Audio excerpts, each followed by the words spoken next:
Ações de marketing com altíssima adrenalina e 2 protagonistas, o piloto da Fórmula 1 e um artista de Hollywood. O ator Tom Cruise no ar e o piloto Max Verstappen no gelo. Isso mesmo, essas são apenas algumas das aventuras que esperam por você no Máquinas na Pan dessa semana e mais. O professor engenheiro elétrico Ricardo Takahira explica o funcionamento das baterias dos carros elétricos e Rafaela Borges, colunista do UOL e apresentador do canal On The Road, comenta a valorização dos carros do segmento premium. Continuamos firmes com críticas ao aumento abusivo dos combustíveis. Michael Mendes analisa o alto custo dos combustíveis que tem causado impactos muito nocivos ao orçamento dos cidadãos, com reflexo direto na economia e inflação do país. E Marcelo Matos comenta o impacto que a falta dos semicondutores tem provocado na fabricação e produção de veículos. A Mercedes-Benz do Brasil completou 65 anos nessa semana. Para homenagearmos a estrela de 3 pontas, nós vamos levar você para uma viagem virtual, através do Museu Mercedes em Stuttgart, com uma linha do tempo que se confunde com a própria história do automóvel. Eu sou o Alex Rufo e tudo isso e muito mais você vai acompanhar agora comigo nesses próximos 30 minutos no Máquinas na Pan, lembrando que você também pode assistir o nosso programa em vídeo pelo canal Jovem Pan News, Jovem Pan Esportes e pela Panflix. Então se ajeita bem aí no cockpit e aperte o cinto, porque o Máquinas na Pan dessa semana está só começando. Máquinas na Pan. Quer uma moto para viajar com tecnologia e conforto? A nova Honda Africa Twin é a única Big Trail com câmbio DCT, uma transmissão de dupla embreagem com trocas mais rápidas e suaves. Nova Honda Africa Twin. Descubra você mesmo. Saiba mais em honda.com.br.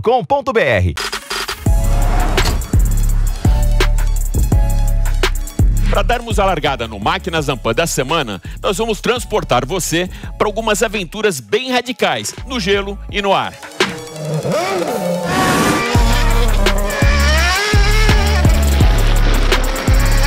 O combustível de maior octanagem de um Fórmula 1 ainda é o financeiro, um privilégio que se estende às equipes de ponta com maior orçamento na categoria e que aproveitam o recesso dos pilotos para promoverem ações de marketing para lá de inusitadas.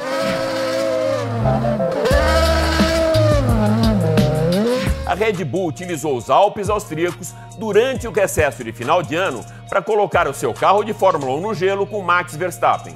O touro indomável trocou até aquelas brigas na pista por outro desafio, o das encostas íngremes da montanha de Harniken, na região de Kitzbühel, mesmo local onde o Campeonato Mundial de Esqui é disputado anualmente.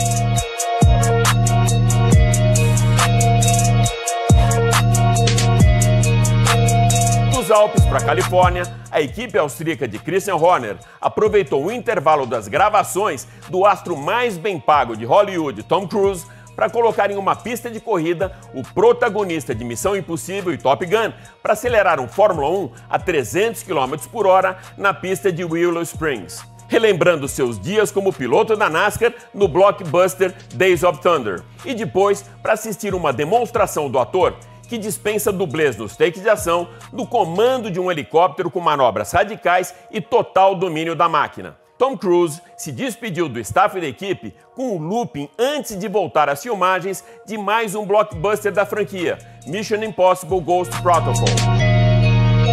Essas ações promocionais cheias de ação e aventura ajudam a promover a categoria e mantêm a Fórmula 1 na mídia, mesmo em época de pandemia. Vamos pegar agora então uma carona no helicóptero de Tom Cruise para voarmos até o Museu Mercedes em Stuttgart, na Alemanha, para homenagearmos a marca que completou 65 anos em solo brasileiro nessa semana. A Mercedes tem uma história nessa cidade, nesse país, na verdade, que se confunde com a própria história do automóvel. Aqui em Stuttgart, depois de uma grande destruição no pós-guerra, a Mercedes ajudou a reconstruir a cidade. Então vai ser muito fácil você localizar símbolos da Mercedes pela cidade inteira. Vamos lá. Uma viagem no tempo. Essa é a proposta do Museu da Mercedes-Benz, que leva você para 1886, onde tudo começou. Através de uma linha do tempo contínua, a história dos últimos 130 anos do automóvel e da marca caminham lado a lado. A arquitetura do museu foi inspirada na dupla hélice espiral do DNA e carrega a filosofia da marca, que aponta para o futuro da mobilidade e leva seu visitante através de rampas por 7 níveis da evolução cronológica do automóvel. Qualquer análise que se faça sobre os grandes feitos do homem esbarram na invenção do automóvel. Gottlieb Daimler e Carl Benz foram os cérebros por trás do primeiro automóvel em 1886. A genialidade dos dois colocou literalmente o mundo em movimento e o sonho da mobilidade individual se tornou realidade. Automóveis e aviões sempre tiveram uma conexão forte na história. No ano de 1888, Daimler já trabalhava no desenvolvimento de motores de avião. Durante a Primeira Guerra Mundial, buscando maior potência em altitudes elevadas onde o ar é rarefeito, resolveu comprimir o ar de entrada para compensar a perda de potência. Essa tecnologia foi transferida para os automóveis, que passaram a ter mais performance com motores turbo. Em 1926, Daimler e Benz se uniram e se tornaram os pioneiros na tecnologia diesel. O milagre econômico da Alemanha, logo depois da Segunda Guerra Mundial, teve uma grande participação dos automóveis da Daimler-Benz. Quem quisesse mostrar a superação do pós-guerra e a força na economia, utilizava o Mercedes como chancela para a retomada de crescimento. Houve uma grande mudança no design dos carros e uma identidade forte com a estrela de 3 pontas. Os conversíveis foram privilegiados e modelos como o Mercedes 300 SL Coupé apontaram para um novo momento da marca. Todo o desenvolvimento do turbo, carros elétricos, gás natural, álcool e híbridos foram feitos entre os anos 60 e 70, o início de uma consciência onde os carros com redução de emissão de CO2 e um cuidado com o meio ambiente são os destaques desse museu. Os anos 80 marcaram o início das grandes mudanças sociais e políticas do planeta. Ao mesmo tempo, com o final da Guerra Fria e com a globalização, os desafios também aumentaram. Com isso, o indivíduo passou a ter mais importância e ocupou o centro do palco. Inovações tecnológicas, carros elétricos e emissão zero passaram a ocupar um importante lugar no mercado, com mudanças que refletem até hoje, proporcionando mais qualidade de vida e conforto. O DNA da marca é muito evidenciado com sucesso em motorsports, que atualmente tem a predominância da marca na Fórmula 1. Desde a primeira corrida em 1894, a Mercedes atesta sua performance e credibilidade através dos resultados nas pistas, e a Flecha de Prata faz parte dessa história de sucesso, levando tecnologia de ponta das pistas para as estradas. Museu Mercedes, uma viagem no tempo com uma história que se confunde com a própria história do automóvel.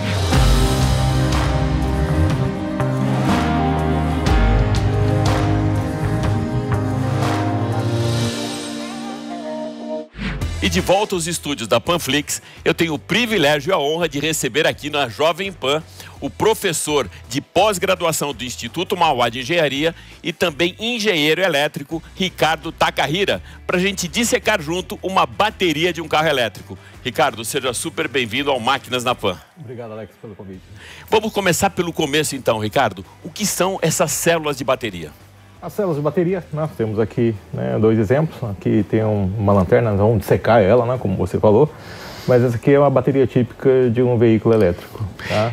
Essa é uma prismática, você tinha falado, né? Isso, aqui nós temos uma prismática, aqui dentro nós vamos mostrar uma cilíndrica e tem um terceiro tipo que não está aqui, que é o pouch, também é usado em carro elétrico. Tá, então vamos começar por essa que está dentro dessa lanterna. Que tipo de bateria é essa? Essa é a cilíndrica, tá? Ó, ela funciona com uma lanterna. Vamos abrir ela aqui, tá? E a gente vai achar ela aqui dentro, ó. É a cilíndrica, né? Ela chama cilíndrica porque é cilíndrica. E essa é exatamente a mesma que vai nos carros com bateria elétrica? Essa especificamente é a 18650, né? Ela chama 18 porque tem 1,8 de diâmetro e 6,5 centímetros de altura. Então, num Tesla, por exemplo, ele tem 7.000 dessas, né? Então, 7.000 baterias. Tem a 26, tem outros tipos que estão aumentando a densidade específica de energia que ela é capaz de armazenar. É isso que vai dar autonomia.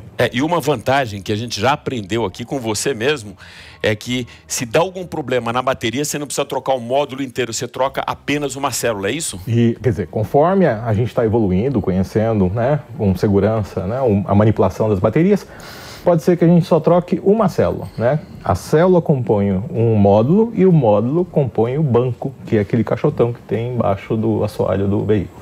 Então essa primeira que você mostrou, ela vai no Tesla S, que foi a primeira geração da Tesla, né? Essa aqui é a cilíndrica, né? Que é a 18650, tinha 7.000 delas no assoalho do Tesla, né? Com centro de gravidade bem baixo, né? Porque imagina o assoalho todo cheio de células desse tipo, né? Então, e a prismática? A prismática, essa aqui especificamente usa no Prius, tá?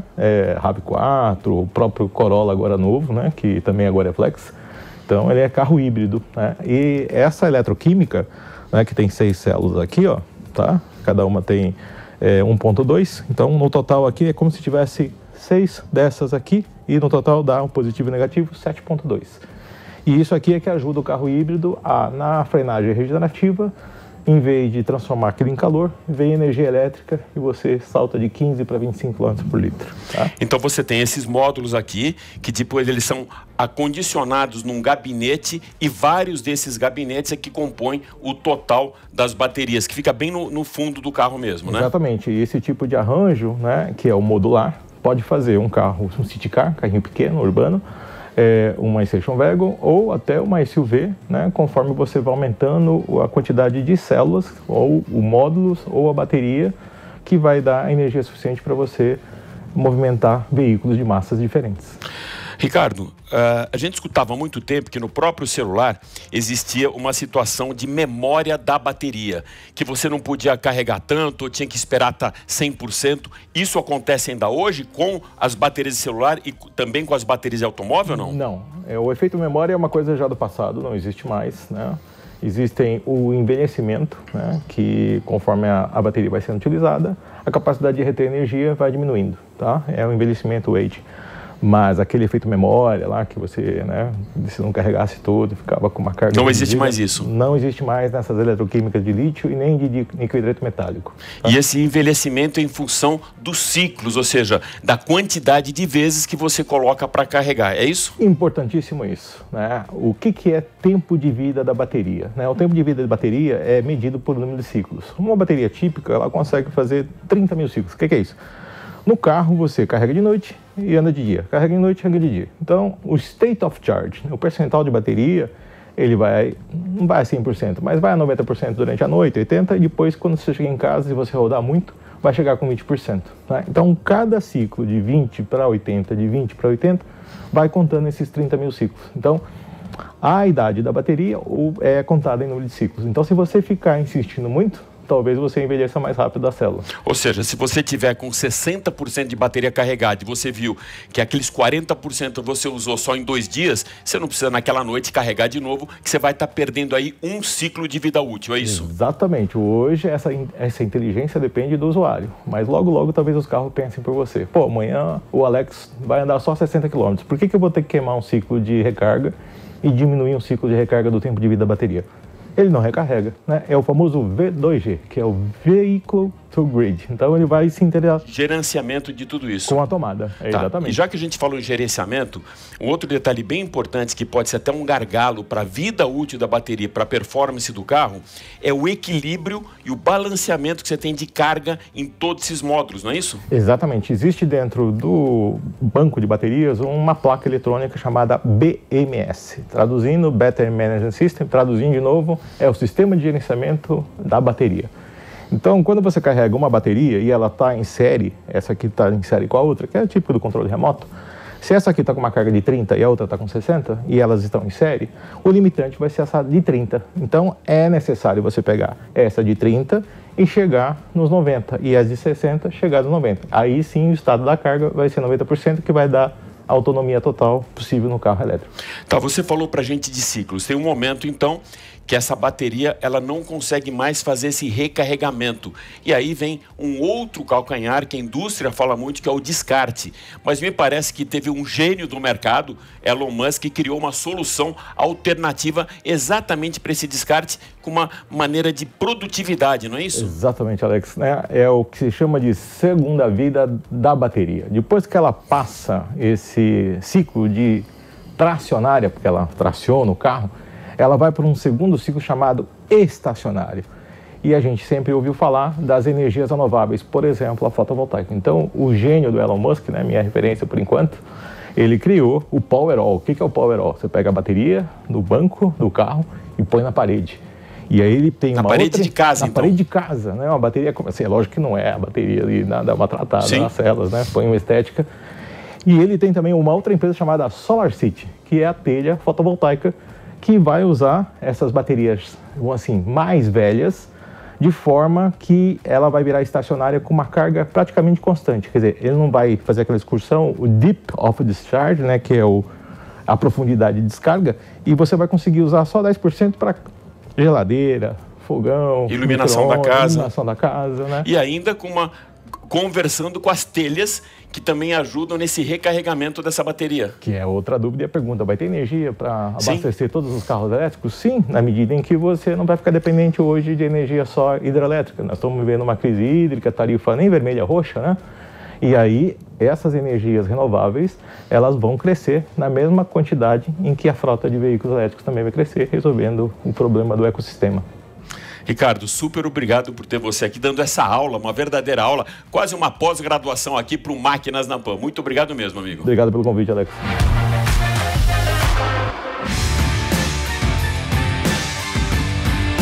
Totalmente renovada e com motor mais potente, a nova Honda Africa Twin chega ao mercado entregando muita tecnologia. O conceito True Adventure fica muito bem evidenciado nas duas versões da Africa Twin, com destaque especial para o painel. O painel é colorido, sensível ao toque e tem tela TFT de 6,5 polegadas. Através dele, o condutor recebe plenas informações e pode controlar os sistemas da Africa Twin, cada um dos seus modos de pilotagem, selecionando na parte superior esquerda da tela, que pode ser personalizada para mostrar diferentes níveis de informação. Um destaque é a facilidade de operação, mesmo com luvas. O sistema oferece a possibilidade de regular muitos parâmetros, como potência em 4 níveis, freio motor em 3 níveis, controle de tração em 7 níveis, mais o off e o anti-wheel, que são 3 níveis mais off. São 4 os modos de condução e de potência do motor, ou Riding Mode.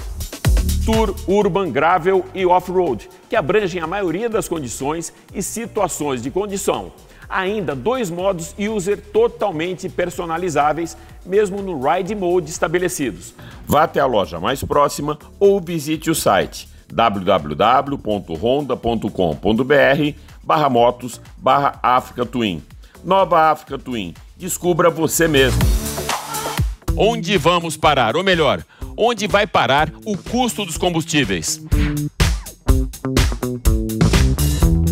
Quais os impactos dos frequentes aumentos dos combustíveis na economia do país e na vida dos brasileiros? Acompanhe agora com Maicon Mendes.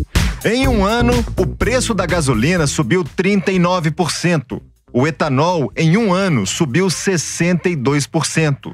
E nessa onda, veio o aumento do óleo diesel, 28,2%. O último reajuste foi de 8,89% anunciado pela Petrobras após 85 dias de preços estabilizados. 22 centavos a mais para o bolso do consumidor. Sinal de uma crise sem fim. A Associação de Motoristas de Aplicativos de São Paulo confirmou que 20% da categoria pararam de rodar por causa dos gastos dos combustíveis. Dados que batem com a Associação Brasileira de Locação de Automóveis. De julho a setembro deste ano, 20 mil motoristas de aplicativos desistiram de alugar um carro para trabalhar. A elevação do barril do petróleo no mercado internacional tem causado uma revolta dos empresários, donos de postos de combustíveis. Esta empresária concordou em falar com a nossa reportagem escondendo o rosto. Ela denunciou os abusos do governo federal e dos estados sobre as alíquotas de impostos que encarecem os combustíveis. Eu acho que não tem um mínimo de sentido a nossa cotação do combustível ser em dólar. Ninguém tem uma explicação plausível para isso. Não há empresário que aguente? Não, não há. E com isso, todos os postos pequenos estão fechando, porque ninguém aguenta. Mas é preciso voltar no tempo para lembrar alguns fatos importantes sobre o aumento do combustível. Quando a presidente Dilma Rousseff estava no poder, ela mesma chegou a interferir várias vezes que o mercado internacional do combustível não influenciasse o mercado interno. Para os especialistas, um erro, já que ela tentou frear a alta da inflação. Mais tarde, ao longo dos anos, veio o prejuízo da estatal. O resultado disso tudo, segundo especialistas, quem saiu mais prejudicado? Empresários e, claro, você, consumidor. E a interferência do governo Dilma sobre os combustíveis durou de 2011 a 2016. Já no governo Temer, Pedro Parente assumiu o comando da Petrobras, mudando a política de preços da estatal e aliando tudo com o mercado internacional, olhando sempre os próprios interesses. Uma ação saudável do ponto de vista econômico, mas desfavorável à condição do brasileiro que ganhava e continua ganhando pouco e ainda paga muita carga tributária. Isso sem contar os altos custos dos empresários para lidar com tudo isso. A crise econômica que atinge o Brasil chegou aos combustíveis. Hoje, a independência da Petrobras dita a regra. Os preços são determinados pela lei de mercado, oferta e demanda, mas tudo alinhado com o barril do petróleo sendo vendido lá fora. Em julho de 2017, rumores de uma greve dos caminhoneiros. E em maio de 2018, ela parou o Brasil. A falta de carro 0 km nas concessionárias deverá se estender até o primeiro semestre de 2022. Marcelo Matos tem mais informações. A falta de componentes eletrônicos derruba as vendas de veículos no Brasil. O mercado recuou 25% em setembro, na comparação com o mesmo mês do ano passado, e fechou em 155 mil unidades.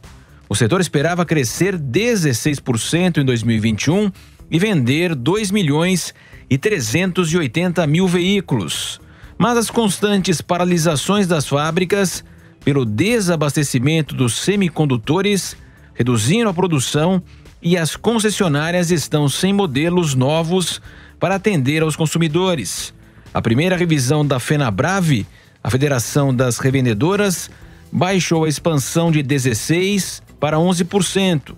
Na nova estimativa agora, o mercado deverá crescer 4,8%, com 2.150.000 carros comerciais leves, caminhões e ônibus. O diretor executivo da entidade, Marcelo Franciulli, avalia que a normalização passa pelo segundo semestre de 2022. Os componentes eletrônicos, especialmente hoje, eles são vitais hoje na produção de veículos, né?